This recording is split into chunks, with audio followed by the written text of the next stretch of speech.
ശ്രീ വിനു കിരിയത്ത് നമ്മോടൊപ്പം ശരിയാണ്. ശ്രീ വിനു കിരിയത്ത്, ഇന്നിപ്പോൾ ആദ്യമായാണ് ഈ നടിയുടെ ഇരയുടെ പ്രതികരണം പുറത്തു വരുന്നത്, അതിജീവിതയുടെ പ്രതികരണം പുറത്തു വരുന്നത്. അതിലവർ വിചാരണ കോടതി അതിനിശ്ചിതമായി വിമർശിക്കുകയാണ്. ഒരുപക്ഷേ നിയമ സംവിധാനത്തിൻ്റെ ജുഡീഷ്യറിയുടെ ചരിത്രത്തിൽ ആദ്യമായിരിക്കും ഇത്തരം ഒരു വിമർശനം കൂടി ഒരു കേസിൽ ഇരയാക്കപ്പെട്ട ഒരാളുടെ ഭാഗത്തുനിന്നുണ്ടാകുന്നത്. എങ്ങനെ കാണണം അതിനെ? അത് നോക്കൂ, അവരുടെ ഫീലാണ് വാക്കുകളിലൂടെ പുറത്തു വരുന്നത്.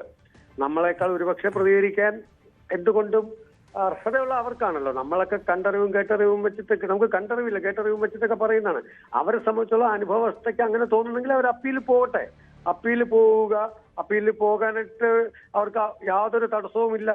അപ്പീൽ പോകാം, അപ്പീൽ പോകും. പിന്നെ അവിടെ എന്താണ് റിസൾട്ട് എന്ന് നമുക്കറിയാക്കില്ല, അതിന്റെ മേളിലും പോകാം.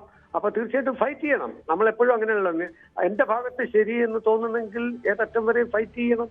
അതാണല്ലോ നമ്മുടെ ആവശ്യം. അതാണായാലും പെണ്ണായാലും അതാണ് വേണ്ടതാണ് ഇരുകൂട്ടരും. ഞാൻ എപ്പോഴും അങ്ങനെ വിശ്വസിക്കുന്ന കൂട്ടത്തിലാണ്. നമ്മളിരുന്ന് ചുമ്മാ കരഞ്ഞുകൊണ്ടിരുന്നാൽ ജീവിതത്തിലൊന്നും നമുക്ക് നേടാൻ പറ്റില്ല. ഫൈറ്റ് ചെയ്യുക, ഫൈറ്റ് ചെയ്ത് തന്നെ നേടുക. അതുകൊണ്ട് തീർച്ചയായിട്ടും അതിജീവിതയ്ക്ക് അങ്ങനെ ഒരു വിശ്വാസമുണ്ട്. ഇനി മേൽക്കോടതിയിൽ പോയാൽ എനിക്ക് ഇത് കിട്ടുന്നുണ്ടെങ്കിൽ തീർച്ചയായിട്ടും പോകണം എന്ന് തന്നെയാണ്. അല്ല നമുക്ക് ഇപ്പൊ നമ്മൾ എന്ത് പറഞ്ഞാലും ഇത് പോകും എന്നുള്ള ഉറപ്പാണ്. മറ്റേ 6 പേര് അകത്ത് കിടക്കുന്നവരും മേൽക്കോടതിയിൽ പോകാൻ സാധ്യതയുണ്ടെന്നാണ് ഞാൻ അറിഞ്ഞത്.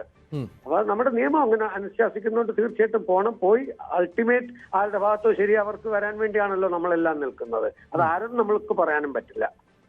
അൾട്ടിമേറ്റ് വിധി, അത് യഥാർത്ഥ വിധി എന്താണ്, ന്യായം ആരുടെ ഭാഗത്ത് അവിടെ വിധിക്കട്ടെ.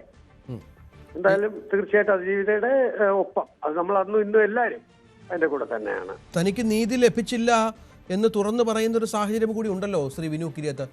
അത് വളരെ പ്രധാനമാണല്ലോ. അത് കാരണം അപ്പീലിനൊക്കെ പോകാനിരിക്കുകയാണ്.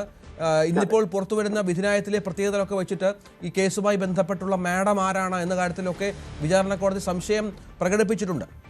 അതാണ് ഞാൻ തുടക്കത്തിൽ പറഞ്ഞത്. അതിജീവിതയുടെ ഫീൽ എന്ന് പറയുമ്പോൾ ഇതിന്റെ എന്താണ് സംഭവിച്ചെന്നുള്ളത് നമ്മളെക്കാളൊക്കെ അറിയാന്നുള്ളത് ആ കുട്ടിക്കാണ്.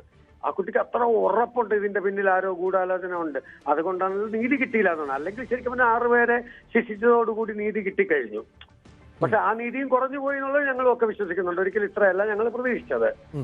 അപ്പൊ തീർച്ചയായിട്ടും പിന്നെ 5 ലക്ഷം രൂപ എന്നൊക്കെ പറഞ്ഞപ്പോഴത്തേക്ക് അത് നമ്മൾ വിചാരിച്ചു ഇത്രയും കേസിന്, എത്ര വർഷത്തെ കേസിന്. അപ്പൊ അതുകൊണ്ട് നമുക്ക് തോന്നിയ വികാരം എന്നുള്ളത് മാനുഷികമായിട്ടുള്ള ഏതൊരു പൗരനും അതിനുള്ള സ്വാതന്ത്ര്യമുണ്ട്. പക്ഷെ ആ കുട്ടിക്ക് അങ്ങനെയല്ല. ആ കുട്ടി വേണം ഇത് അനുഭവിച്ചതും ഇനി അനുഭവിക്കാൻ കിടക്കുന്നതും. അതുകൊണ്ട് തീർച്ചയായിട്ടും അതിജീവിത മേൽക്കോടതി പോട്ടെ, വിജയിക്കട്ടെ അതേ നമുക്ക് പറയാൻ പറ്റുള്ളൂ. ശരി, ശ്രീമതി ധന്യ രാമൻ കൂടി ടെലിഫോൺ ലൈനിലുണ്ട്, മാധ്യമപ്രവർത്തക. ശ്രീമതി ധന്യ രാമൻ, ഇവിടെ അതിജീവിത ഇത്രയും നാൾ ഈ വിഷയത്തിൽ പരസ്യമായി പ്രതികരിച്ചിരുന്നില്ല. ഇപ്പോൾ സോഷ്യൽ മീഡിയ പോസ്റ്റിലൂടെ പറയുകയാണ് തനിക്ക് നീതി കിട്ടിയിട്ടില്ല, തനിക്ക് വിചാരണ കോടതിയിൽ വിശ്വാസമില്ല എന്ന് പറയുന്നത് അസാധാരണമായ ഒരു സാഹചര്യമാണല്ലോ. തീർച്ചയായിട്ടും ഇതൊരു നമ്മളെ ഈ സമയം ഒരു നീതി കിട്ടാത്ത മനുഷ്യരുടെ എണ്ണം കൂടിക്കൊണ്ടിരിക്കുകയാണ്. നമ്മളെല്ലാം കരുതിയിരുന്നത് എങ്ങനെയാണ്, ഇത് വളരെ മനുഷ്യരെല്ലാം ഉറ്റുനോക്കിയ ഒരു കേസാണ്. അപ്പൊ എങ്ങനെ ഇതിനകത്ത് ഇവർ നീതി വിതരണം ചെയ്യുന്നുള്ളത് നോക്കിയിരിക്കുന്ന ആൾക്കാരായിരുന്നു നമ്മളെല്ലാവരും തന്നെ. പക്ഷേ കോടതിയിലെത്തിയപ്പോൾ പ്രോസിക്യൂഷൻ പിന്മാറിയ ഒരു കേസാണിത്. പിന്നീട് പി ഹാജരാക്കിയ ഒരു തെളിവുകളും കോടതി കൺസിഡർ ചെയ്യാതിരിക്കുക, അങ്ങനെ ഏതെങ്കിലും ഒരു കേസിൽ ഇങ്ങനെയൊക്കെ സംഭവിച്ചിട്ടുണ്ടോ?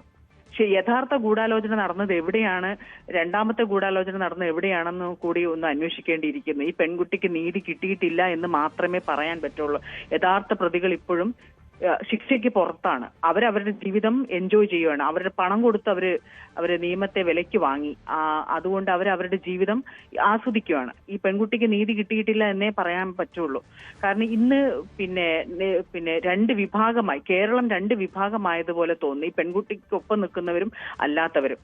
അത് അത്തരം ഒരു സാഹചര്യം കൂടെ ഈ നമ്മുടെ കൊച്ചു കേരളത്തിൽ നിലവിൽ വന്നിട്ടുണ്ട്. അതായത് ഇത്തരം അതിക്രൂരമായിട്ടുള്ള ഒരു പെണ്ണും ഇന്ന് വരെ ഫേസ് ചെയ്യാത്ത രീതിയിലുള്ള ഒരു ആക്രമണം നേരിട്ട ഒരു പെൺകുട്ടിയെ പിന്തുണയ്ക്കാതെ അവളെ സമൂഹ മാധ്യമങ്ങളിൽ അധിക്ഷേപിക്കുന്നവരുടെ എണ്ണം കൂടിക്കൊണ്ടിരിക്കുകയാണ്. PR ഏജൻസികള് എണ്ണം കൂടിക്കൊണ്ടിരിക്കുകയാണ്.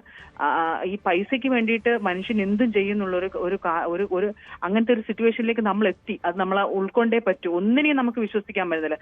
നമ്മൾ എന്ത് ഉണ്ടെങ്കിൽ നമ്മൾ കോടതി പോകാം എന്നാണ് നമ്മൾ പറയുന്നത്. ഇനിയിപ്പോ കോടതി പോകാൻ തന്നെ ആൾക്കാർ ഭയപ്പെടുകയാണ്. ഇപ്പൊ നമ്മൾ വിചാരിക്കും ഇത് ഹൈക്കോടതിയിലെ മാത്രം കാര്യമാണോ എന്ന്. അല്ല, കീഴ്ക്കോടതികളിലും എല്ലാം ഇത്തരം വിഷയങ്ങളിൽ ഇങ്ങനെ സംഭവിക്കുന്നുണ്ട്. ഒരു പ്രതികളെയും ശിക്ഷിക്കുന്നുമില്ല.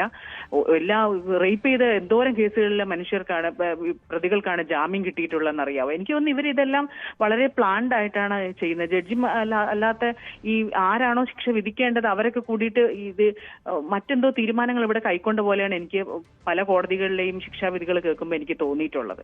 അതുകൊണ്ട് സുപ്രീം കോടതിയിൽ പോയാൽ എങ്ങനെ ഇരിക്കും എന്ന് എനിക്ക് അറിഞ്ഞൂടാ. ആരാണ് ഇനി അവരും സുപ്രീം കോടതിയെ നമുക്ക് വിമർശിക്കാമോ എന്നുള്ളതല്ല. ഇതൊരു ജനാധിപത്യ രാജ്യമാണ്.